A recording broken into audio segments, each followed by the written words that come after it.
शिमला में एक ही कॉलेज हुआ करता था और पूरे क्षेत्र के लोग उसमें पढ़ा करते थे।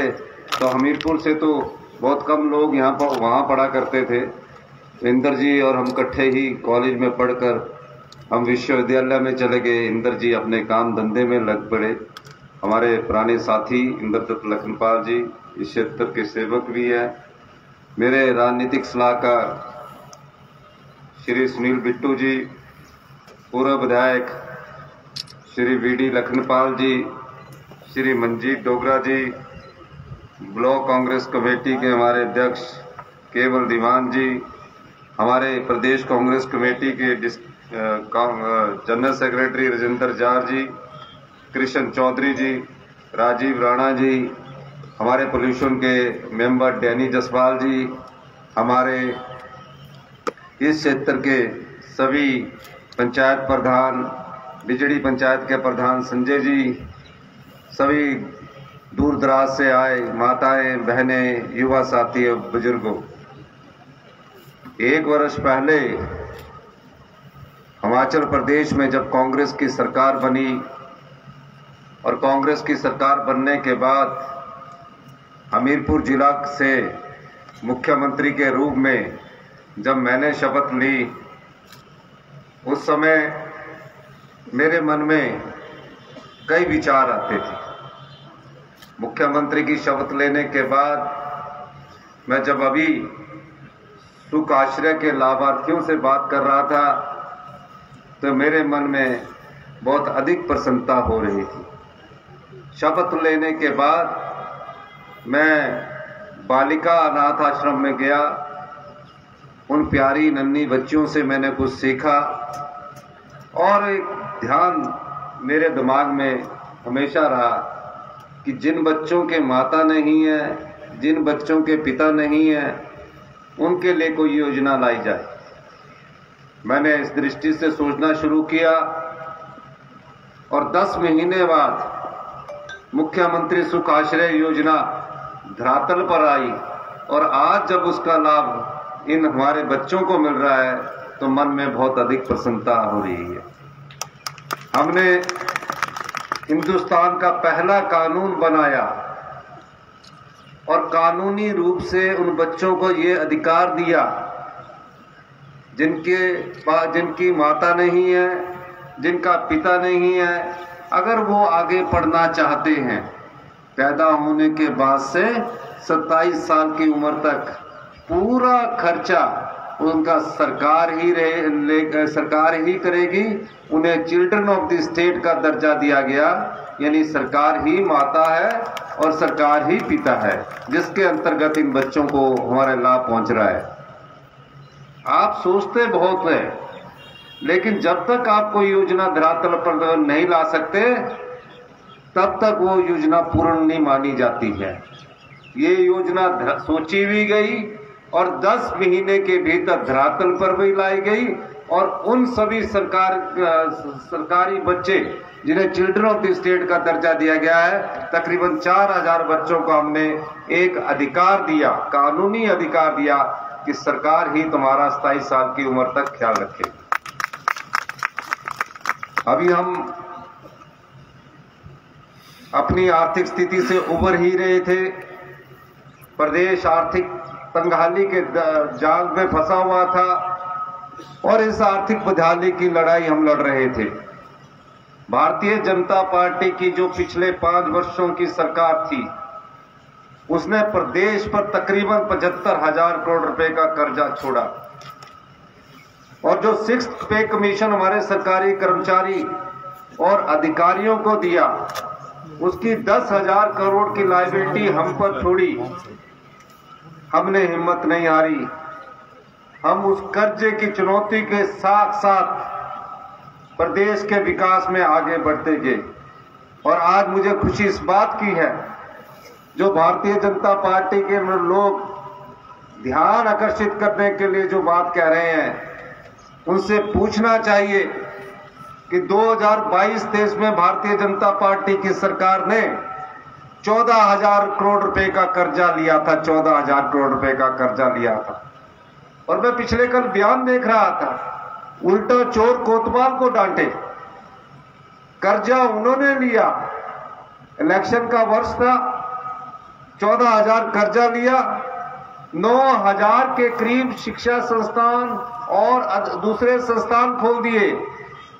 जब दिल आया, चुनावों का 6 महीने का पहले का समय था, या एसडीएम ऑफिस खोल दो, या डिवीजन ऑफिस खोल दो, या स्कूल अपग्रेड कर दो, लेकिन इन ऑफिसों में जो नियुक्तियां होनी चाहिए थी वो नियुक्तियां नहीं थी। हमने फैसला किया कि अगर हम इन 9,000 संस्थाओं को खोलते हैं तो तकरीबन 15,000 करोड़ रुपए की जरूरत है। पैसे की भी बात नहीं होती, लेकिन 15,000 करोड़ के बाद इन संस्थान को चलाने के लिए जो सरकारी कर्मचारियों की नियुक्ति होनी चाहिए थी, उसके लिए कोई हमारे पास नियुक्ति करने के लिए कोई साधन नहीं था, ना तो नियुक्ति की गई थी। इसलिए हमने प्रयास किया और पहले वर्ष में हमने व्यवस्था परिवर्तन का नारा दिया। और आज मुझे खुशी है, 1 वर्ष में हमने ऐसे कानून बदले, ऐसी व्यवस्था लाई कि आज हमारी पूरी की पूरी अर्थव्यवस्था पटरी पर आना शुरू हो गई और 20% हमारी अर्थव्यवस्था में 1 साल के कार्यकाल में सुधार हुआ। जब सुधार की प्रक्रिया में हम आगे बढ़ते हैं, तभी हम आत्मनिर्भर हिमाचल के सपने को पूरा कर सकते हैं। अभी हम इस समस्या से जूझ ही रहे थे कि प्रकृति ने हिमाचल प्रदेश में इतिहास की सबसे बड़ी आपदा का सामना हम लोगों को करना पड़ा।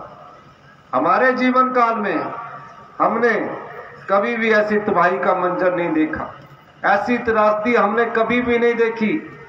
मैं पूरे प्रदेश में घूमा, मैं कुल्लू क्षेत्र में गया जहां सड़कें पूरी तरह उखड़ गई थी, मकान बह गए थे, पीने की पानी की योजनाएं ब्यास नदी में बह चुकी थी, ना रोशनी थी, ना सड़क था, ना पीने का पानी था। हमारी सरकार की इच्छा शक्ति देखिए, हमने 48 घंटे में जो 7 जुलाई को बारिश में भारी तबाही कुल्लू जिले में हुई, हमने 48 घंटे में पीने की पानी की योजनाओं को भी सुचारू रूप से शुरू किया, टेम्परेरी सड़क भी बहाल की और बिजली की रोशनी भी उपलब्ध उन्हें करवाई।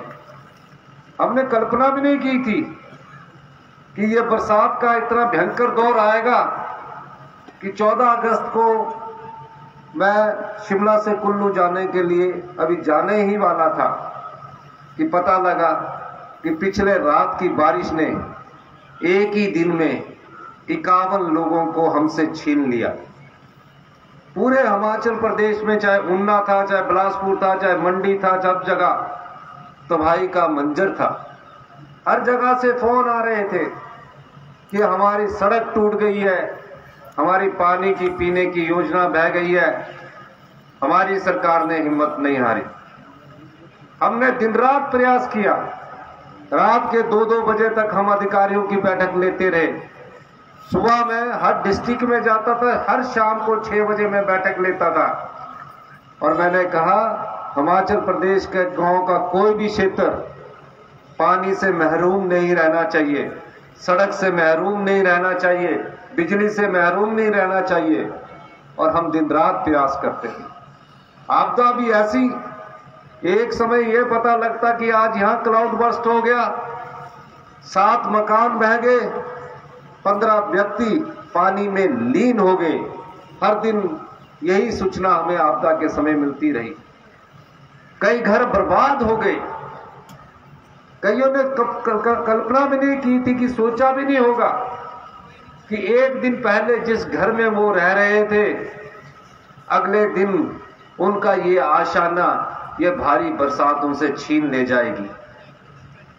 बड़ी मुश्किल से एक घर बनता था, पाई पाई जोड़कर एक हिमाचल का आदमी घर बनाता है और अगले दिन जब उस घर से उसे पता लगता है कि भारी बारिश ने इसको तबाह कर दिया, आप अंदाजा लगाइए जिसका घर बार बर्बाद हो जाता है उसके मन पर क्या बीतती हो।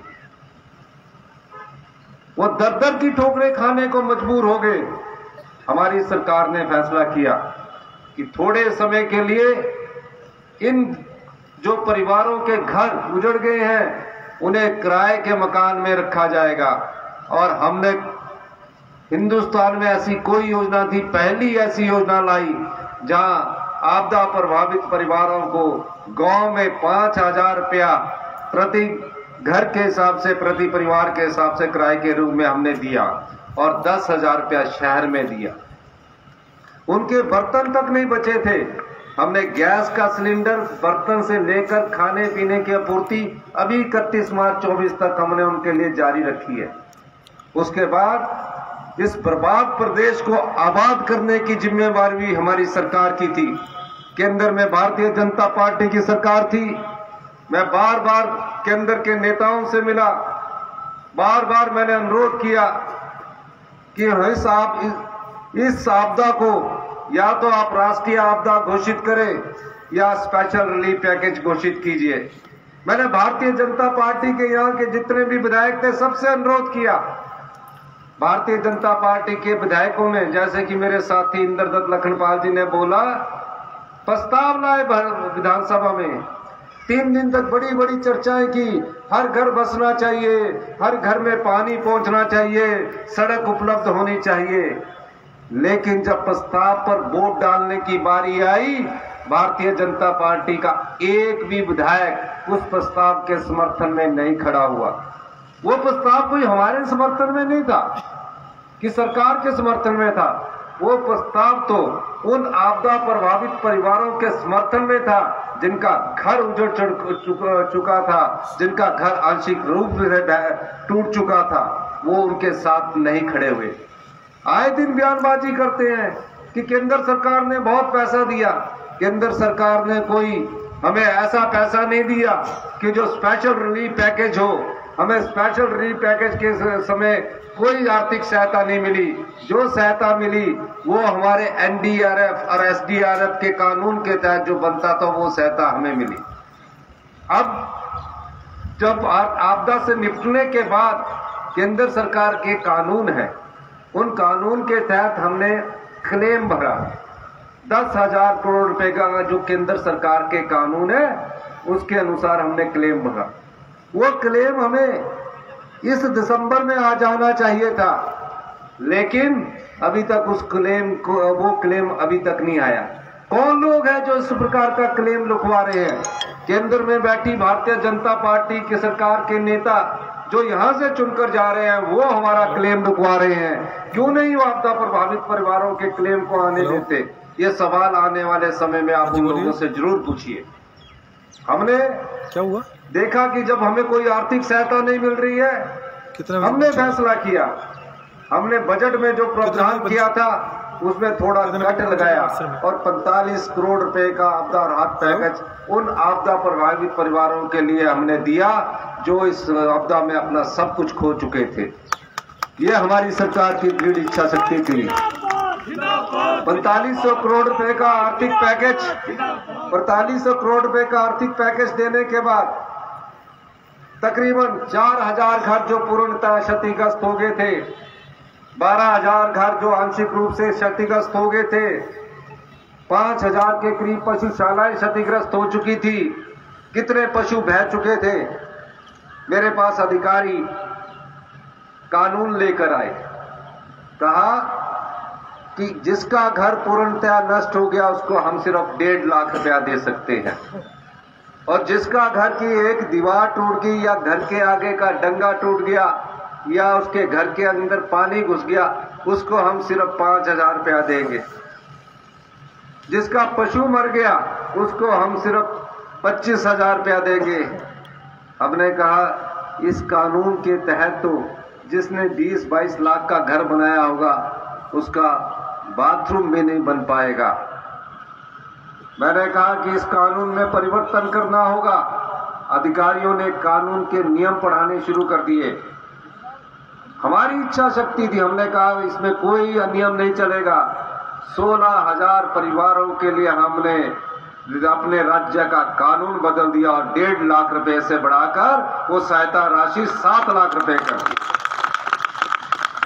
ये दर्द हमारे दिल में था, ये पीड़ा हमारे दिल में थी, क्योंकि मैं जानता था क्योंकि मैं भी आप जैसे परिवारों से उठकर राजनीति के इस शिखर के पद पर पहुंचा हूं। मैं जानता था घर पाई पाई जोड़कर बनता है, ईंट दर ईंट जोड़कर बनता है, बड़े प्यार से घर को सजाया होता है। और एक रात वो घर अगर आपदा में, भारी बरसात में गिर जाए, बह जाए, तो उस परिवार पर क्या बीतती थी। 7 लाख रुपया हमने उसको आपदा प्रभावित परिवार को दिया। पीने का पानी का कनेक्शन मुफ्त में दिया, बिजली का कनेक्शन में मुफ्त में देने की हमने बात कही है। ये पीड़ा थी हमारे मन में और हमने करके दिखाई। उसके बाद हमने देखा कि जो कानूनी अदालत, राजस्व अदालतें हैं, कई कई दिनों तक, कई कई सालों तक तकसीम नहीं होती थी। कहावत थी कि तकसीम अगर बुजुर्ग के समय शुरू की गई है तो पोते के समय पूरी होगी। इंतकाल नहीं होते थे, पटवारी साहब नहीं मिलते थे, तहसीलदार साहब नहीं मिलते थे। हमने कहा कि राजस्व अदालतें लगेगी और तकरीबन उन राजस्व अदालतों में 65,000 इंतकाल हुए। आप अंदाजा लगाइए कि वो इंतकाल किस समय से पड़े होंगे।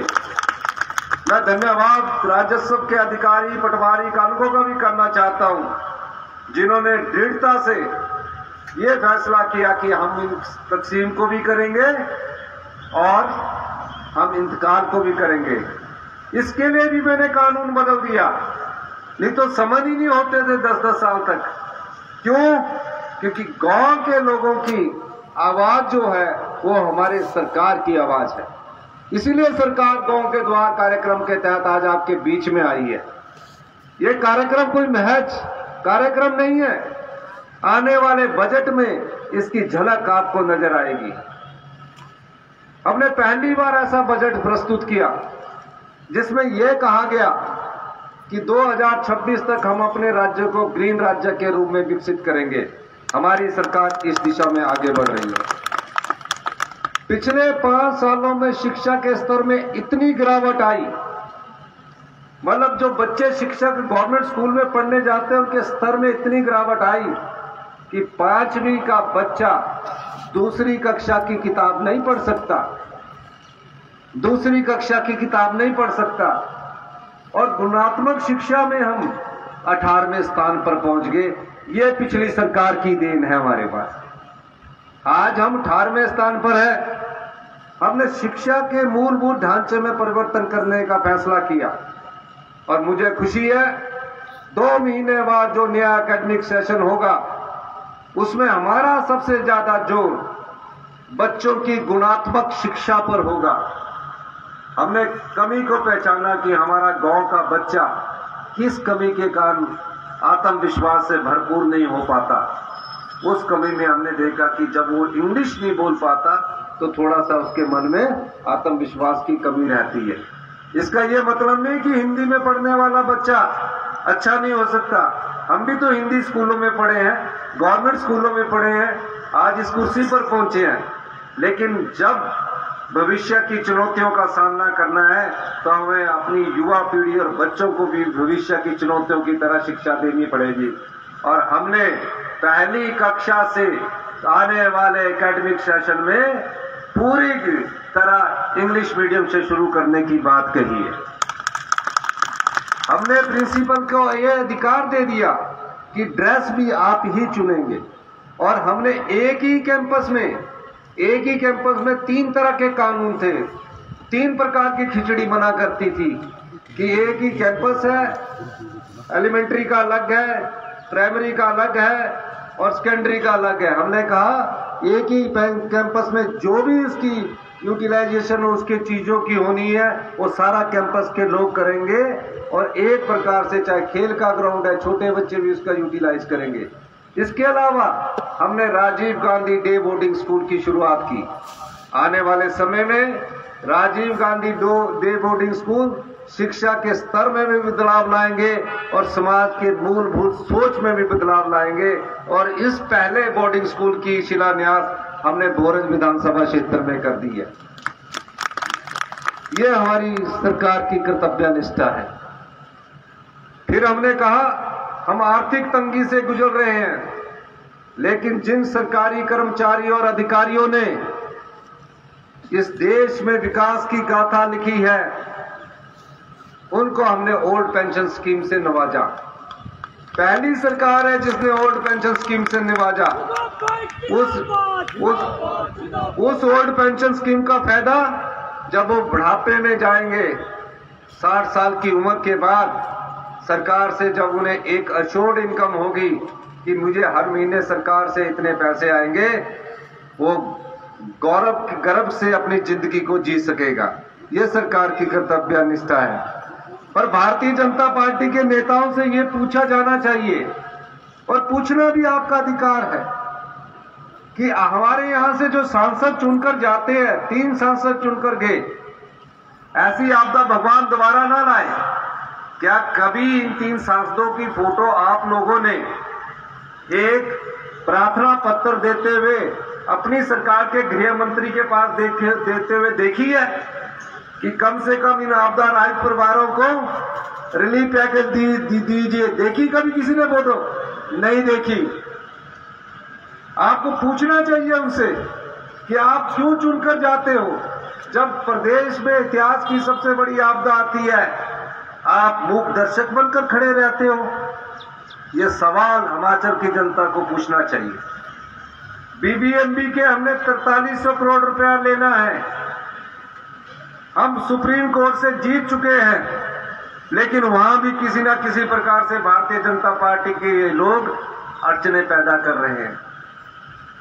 हर चीज में ये अड़चने पैदा कर रहे हैं, लेकिन हम इन अड़चनों से घबराने वाले नहीं हैं, क्योंकि हम आम आदमी की सोच को अपनी सरकार के दस्तावेज में शामिल कर चुके हैं। और जब आम आदमी का साथ हमारे साथ होगा, हम कह सकते हैं कि हम भविष्य की बड़ी से बड़ी चुनौतियों का सामना करने के लिए भी तैयार खड़े हैं।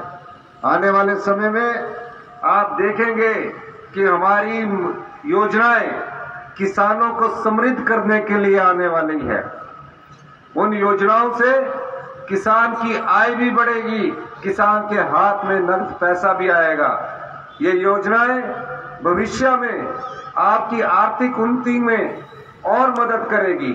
हमारी सरकार इस दृष्टि से भी काम कर रही है, क्योंकि आप लोग यहां आए हैं।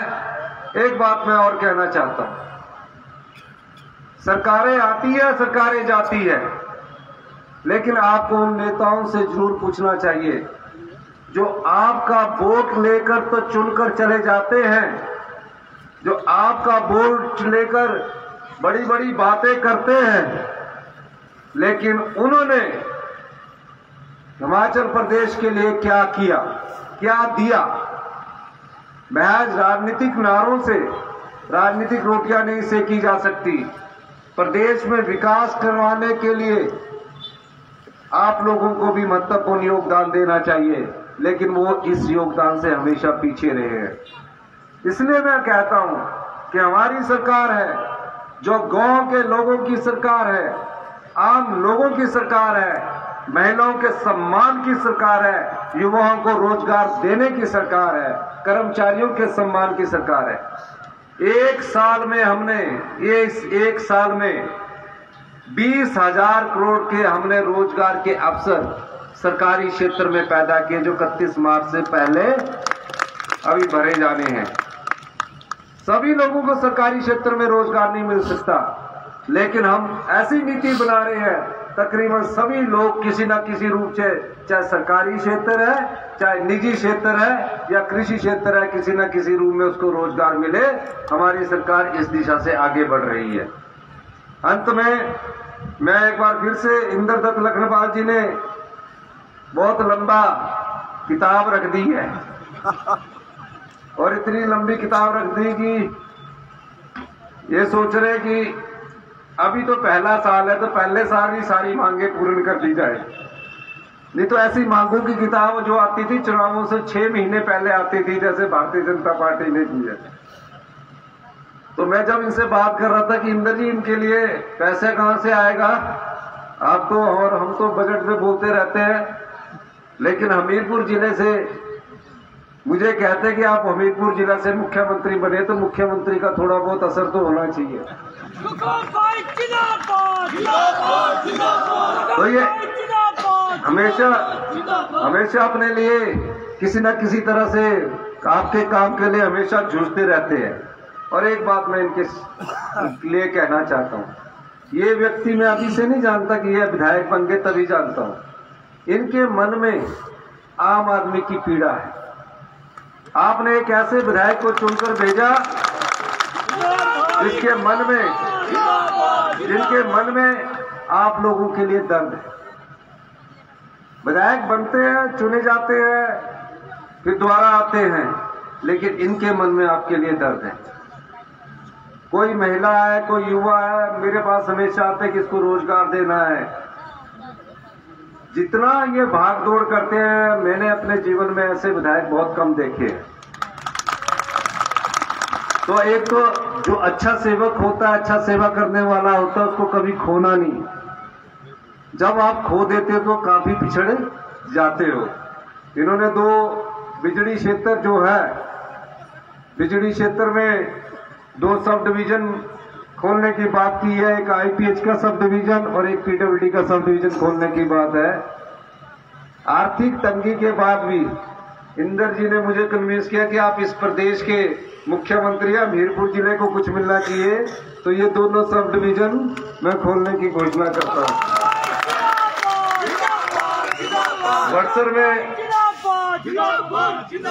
बड़सर में इन्होंने अपना जो सिविल हॉस्पिटल है उसको 100 बेड करने की बात की गई है, उसको भी मैं स्वीकृति प्रदान करता हूं। शिक्षा के क्षेत्र में बड़ी लंबी मांग रखी है। जिन स्कूलों में इन्होंने कहा है कि बड़सर राष्ट्रीय वरिष्ठ माध्यमिक पाठशाला बड़सर, सोरी एवं दांदड़ू में वाणिज्य, संकाय एवं साइंस मेडिकल स्ट्रीम की कक्षाओं के संचालन, इनमें साइंस और कॉमर्स की क्लासेस शुरू करने की इन्होंने बात की है। और राष्ट्रीय वरिष्ठ घोट में समताना में भी कॉमर्स की क्लासेस शुरू करने की बात की है। कुल्हेड़ा में साइंस मेडिकल स्ट्रीम की क्लासेस शुरू करने की बात की है। द्विवेदी में मेडिकल साइंस की कक्षा संचालन हेतु साइंस की बात की है। जो भी इन्होंने कहा है, जितना मैंने कहा उतना भी मिल जाएगी, बाकी को बाद में थोड़ा सा आप ये सोच रहे कि मैं दोबारा आऊं ना, एक ही बार में सब कुछ। एक लोहारली में medical and non medical stream में क्लास साइंस की क्लासेस शुरू करने की बात की है। एक हमें बच्चे मिले थे द्विवेदी में भी मुझे बच्चे मिले थे जब मैं आपदा के समय आया था, वहाँ भी साइंस की क्लासेस शुरू करने की बात की है। और इन्होंने सलोनी में 10 बेड के हॉस्पिटल की बात की है।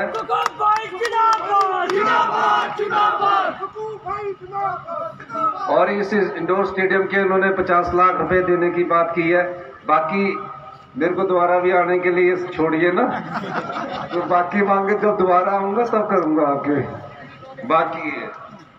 और इन सब बातों को ध्यान में रखते हुए जो हमारे संसाधन है, डिग्री कॉलेज के लिए भी तो दोबारा आना पड़ेगा। उसके बारे में जो आपने डिग्री कॉलेज के सरकारीकरण की बात की है, उसकी पूरी रिपोर्ट होने के बाद उस पर आगे बढ़ा जाएगा। इन्हीं शब्दों के साथ एक बार फिर से मैं इंदर दत्त लखनपाल जी का और सरकार गांव के द्वार कार्यक्रम के तहत आने वाले सभी लोगों का धन्यवाद करता हूं। जो भी व्यक्ति मिलना चाहता है वो आराम से अपनी एप्लीकेशन लेकर आए, उस पर एड्रेस लिखे और अपना टेलीफोन भी नंबर लिखे, तब हम अच्छा होगा। बहुत बहुत धन्यवाद। जय हिंद, जय भारत। धन्यवाद सर, आपने देश सरकार की 1 साल की उपलब्धियों की जानकारी दी और जो इस क्षेत्र की जो बहुत सारी मांगे, एक बस अड्डा बड़सर की बात की है, उसको भी मैं स्वीकृति प्रदान करता हूँ। धन्यवाद सर। माननीय मुख्यमंत्री महोदय ने इस क्षेत्र के लिए एक साथ कई सौगातें प्रदान की है और आप सभी से आग्रह है कि आप कृपया व्यवस्था बनाए रखेंगे।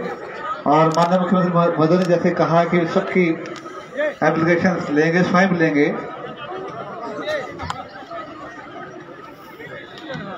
और इससे पहले जो है, जो माननीय मुख्यमंत्री महोदय के अभिनंदन के लिए कुछ संगठन यहाँ अब भी यहाँ बड़ी देर से खड़े हैं। मेरा आग्रह है सभी से, और जो आपदा राहत कोष के लिए चेक जो प्रदान करने के लिए भी बहुत सारे लोग यहाँ खड़े हैं। आप कृपया सभी बारी बारी आएंगे प्लीज। और आप सभी कृपया खाना खा के जाएंगे। आप सबके लिए जो है भोजन की व्यवस्था की गई है। आप सबसे आग्रह है कि आप कृपया भोजन करके ही जाइएगा। और जो माननीय मुख्यमंत्री महोदय का जो अभिनंदन करना चाहते हैं, वो लोग जो है, जैसा कि पहले भी उनका इस मंच से बुलाया जा चुका है, आप बारी बारी आते रहें। और जो आपदा राहत कोष के लिए जो चेक हैं, उसमें जो है सर्वप्रथम कालका मंदिर कमेटी टिक्कर राजपूता से, ये जो कमेटी के मेंबर हैं जसवंत सिंह जी के नेतृत्व में, ये 1.5 लाख का चेक लेकर आएंगे। कृपया आप एक साइड से ही आइएगा, सभी लोग जो है एक साइड से। आप सभी मंच के दाईं तरफ से ही आएंगे और बाईं तरफ से जो है आप नीचे उतरेंगे।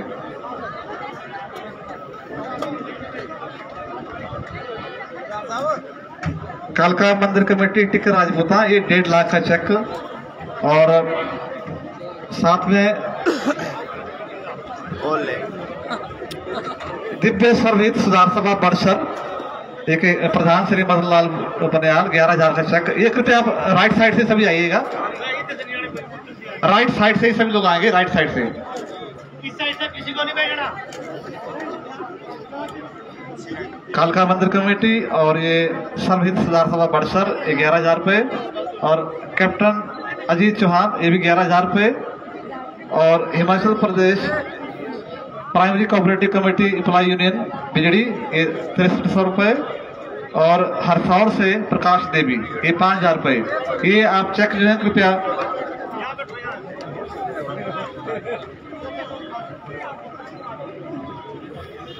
आप सभी जो है राइट साइड से आएंगे और लेफ्ट साइड से आप नीचे उतरेंगे। ये एनपीएस यूनियन, एनपीएस कर्मचारी यूनियन, माननीय मुख्यमंत्री महोदय का आभार व्यक्त करते हुए और उन्हें उपहार भेंट करते हुए, और जो आपदा राहत कोष के लिए जो चेक देने वाले हैं वो भी आ जाए। प्लीज ना। हाँ जी बिल्कुल बिल्कुल, जी बिल्कुल सर। और साथ ही साथ जो सेवानिवृत्त पोस्ट मास्टर श्री चंद्र सिंह, इनके जो पुस्तकें हैं, ये भी अपनी पुस्तकें भेंट करना चाहते हैं माननीय मुख्यमंत्री महोदय को। आप भी आ जाएं। श्री चंद्र सिंह, सेवानिवृत्त पोस्ट मास्टर, ये सभी जो है बारी बारी आप राइट साइड से आइएगा और लेफ्ट साइड से आप सर थोड़ा साइड कर लो। सर थोड़ा सा साइड कर लो ना, हम भी तो काम कर रहे हैं, थोड़ा पीछे आ जाओ। इस क्षेत्र के बहुत सारे संगठन, बहुत सारी संस्थाएं माननीय मुख्यमंत्री महोदय का अभिनंदन करते हुए, स्वागत करते हुए, और साथ ही साथ जो है जो कुछ जन समस्याएं हैं उनको भी प्रस्तुत करते हुए आप सभी से आग्रह कि आप व्यवस्था बनाए रखेंगे।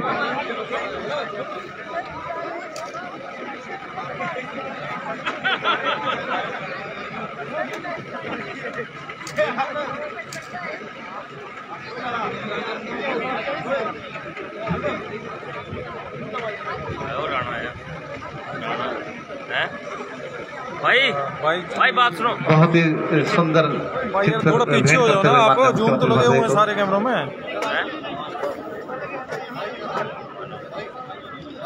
आज सभी क्षेत्रवासी, तमाम क्षेत्रवासी, यहाँ की संस्थाएं और संगठन उत्सुक है, उत्साहित है माननीय मुख्यमंत्री महोदय के अभिनंदन के लिए। तो यह इनका प्यार है, इनका स्नेह है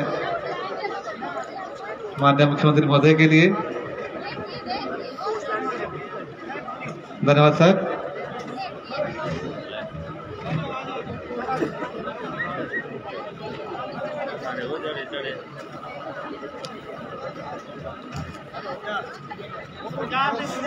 सभी लोग बारी बारी से आएंगे और राइट साइड से आएंगे सभी।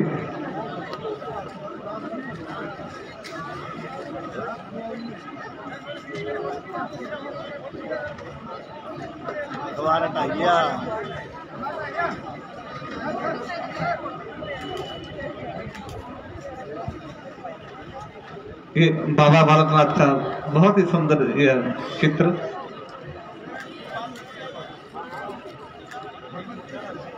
बाबा बालकनाथ की यह पवित्र भूमि और बाबा बालकनाथ की जो मान्यता है देश प्रदेश में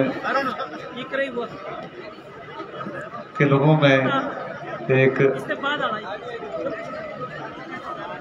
प्रगाढ़ श्रद्धा रखते हैं लोग उनके प्रति। और माननीय मुख्यमंत्री महोदय को ये बाबा जी की एक से एक बढ़कर जो सुंदर चित्र भेंट किए जा रहे हैं विभिन्न संगठनों की ओर से, विभिन्न संस्थाओं की ओर से और ये महिला संगठन की ओर से बाबा जी की यह सुंदर तस्वीर और अन्य उपहार।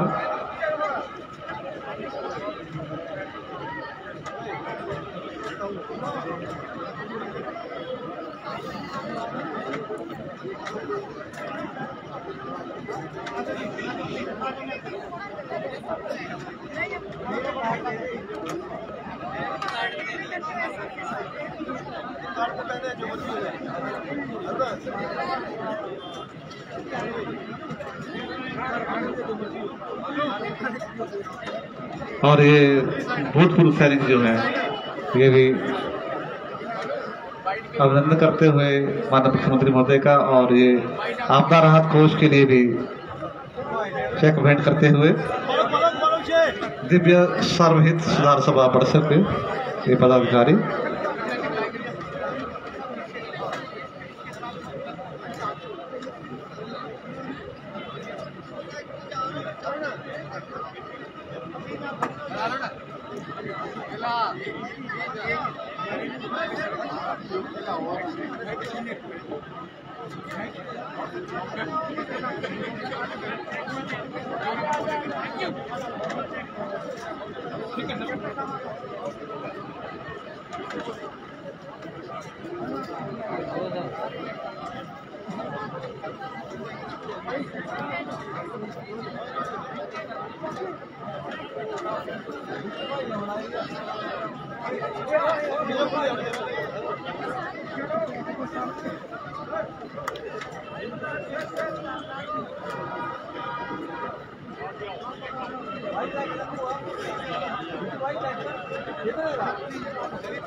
ये बरोबर चला लेंगे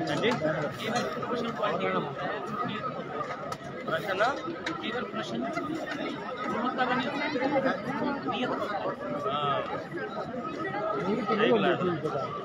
बहुत बढ़िया क्वालिटी कट के मेरा पहला ना बचा ले यार क्वालिटी नहीं आई जड़ी जड़ी फोटो ले अंदर क्वालिटी नहीं आई सब थोड़ा फोटो इसको बेस्ट क्वालिटी फोटो ले जाना बिल्कुल भाई।